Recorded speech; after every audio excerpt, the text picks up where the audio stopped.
Oke, assalamualaikum warahmatullahi wabarakatuh. Balik lagi teman-teman bersama aku Robi di ProMac ID, channel yang ngebahas tentang otomotif yang sebenarnya nggak tahu tentang otomotif.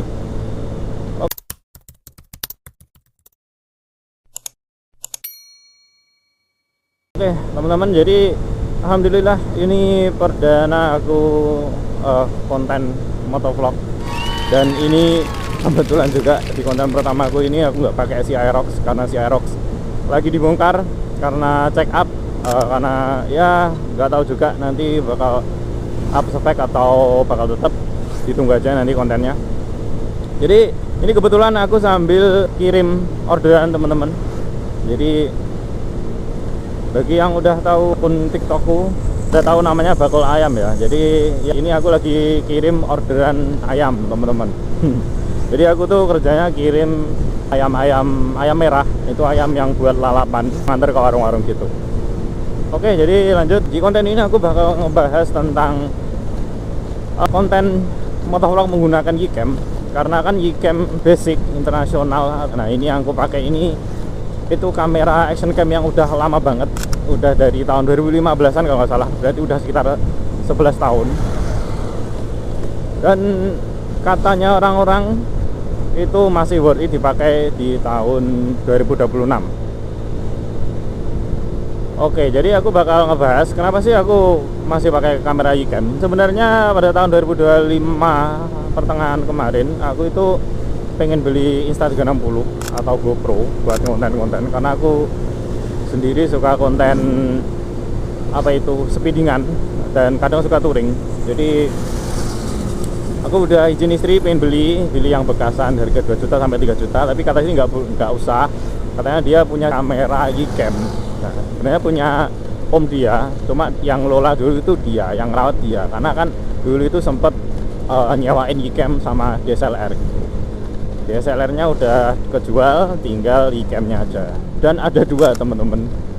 Alhamdulillah banget, jadi aku nggak perlu beli, tinggal pakai Gcam. Ya udah. Jadi buat kalian yang udah tahu kontenku yang speedingan, kadang kan aku pakai kamera action cam yang nggak ada narasi suaranya itu. Nah itu pakai Gcam ini juga teman-teman, Gcam Inter. Nah kamera Gcam itu menurutku masih worth it untuk dari segi gambar. Dari dulu itu aku lihat kamera Gcam kok masih tajam gitu gambarnya, lumayan lah, walaupun cahayanya kurang cerah sekarang menurutku. Tapi daripada kamera yang lain-lain sekitar 1 jutaan yang lainnya, menurutku gambarnya masih menang ini. Cuman memang kelemahan Gcam itu dia nggak ada stabilizernya. Kalian bisa lihat sendiri ini di jalan yang nggak rata itu gempa. Terus nggak ada layarnya gitu teman-teman. Jadi kelemahannya cuma itu. Terus dia sama dia nggak punya jack audio. Jadi untuk jack audionya ini aku custom sendiri teman-teman. Ini aku kirim ke Shopee. Nanti aku linknya aku cantumin di bawah. 168.000 udah dapat sama mic-nya sekalian. 1 hari jadi. Jadi cepat atau enggaknya tergantung pengiriman atau kurirnya teman-teman. Gitu. Jadi kemarin custom ini nggak ada 1 minggu udah jadi, nggak antri, bahkan pagi sampai siang itu udah jadi, orangnya udah ngasih hasilnya. Dan ini aku pakai helm half face ya teman-teman. Wow, macet sebentar, kita nyalip dulu lah.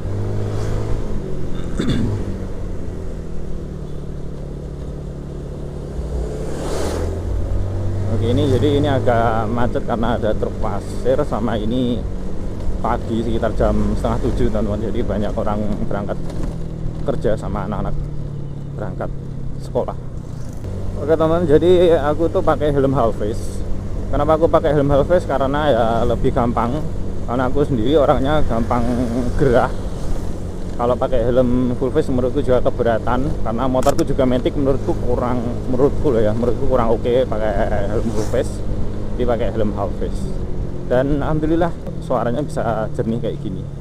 Kamera ini tuh untuk dari segi wide-nya itu menurutku lebih oke daripada merek-merek kayak B Pro. Karena dulu tuh aku pernah punya B Pro AE Mark II, udah ada layar sama stabilizernya, cuman yaitu gambarnya kayak kurang lebar terus kurang tajam. Pada harganya dulu itu sekitar 1 jutaan. Nah kalau ini dulu kalau nggak salah harganya 1.600.000-an. Oke, ini tadi aku baru nurunin orderan yang tadi. Ini sekarang tinggal kurang satu tempat lagi teman-teman. Oke lanjut, ini dulu harganya 1.600.000 kalau nggak salah. Terus sekarang itu bekasnya tinggal di harga 600, 500 itu udah sama mod mic kadang sih. Kadang ada yang udah, kadang ada yang belum. Dan ya dari segi gambar menurutku masih oke. Dia masih bisa rekam 1080p 60 fps. Weight-nya juga lumayan walaupun nggak selebar GoPro.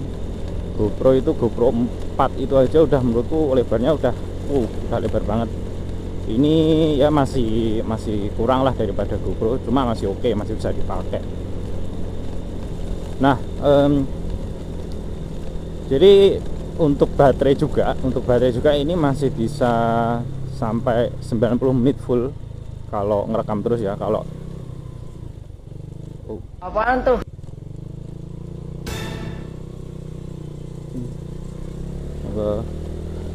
ada sapi cuy keblegong.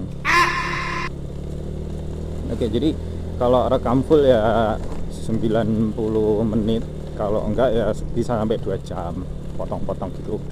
Ini agak gerimis teman-teman, semoga lensanya enggak kenapa-kenapa, semoga enggak burem. Untuk memorinya ini bisa sampai kalau nggak salah 128 GB ya di atas ya. Kalau di atas itu kayaknya nggak bisa 128 atau 64 gitu. Nah, terus dia kalau misalkan karena dia nggak ada layarnya, jadi dia harus pakai handphone teman-teman, nyambung ke HP gitu. Wacom itu kalau warna bawaannya emang kurang teman-teman, tapi kalau misalkan kalian bisa edit warnanya sedikit gitu aja udah oke menurutku.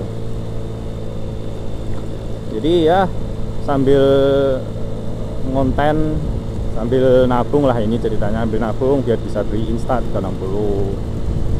Yang penting ini mulai aja dulu pakai Wacom gitu aja teman-teman, karena yang penting itu ngonten mulai aja dulu teman-teman. Ini aja aku ngonten pakai Mio Bluetooth, Mio yang pernah aku review itu, pernah aku restorasi,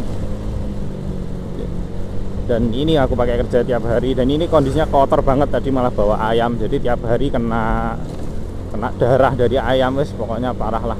Tapi ya sering aku cuci. Oke, sepertinya untuk konten pertama gitu aja dulu teman-teman, untuk motovlog pertama kali ini di channel ini. Kalau kalian suka sama konten ini, silahkan klik like, komen, dan subscribe. Sampai ketemu di video selanjutnya. Dadah.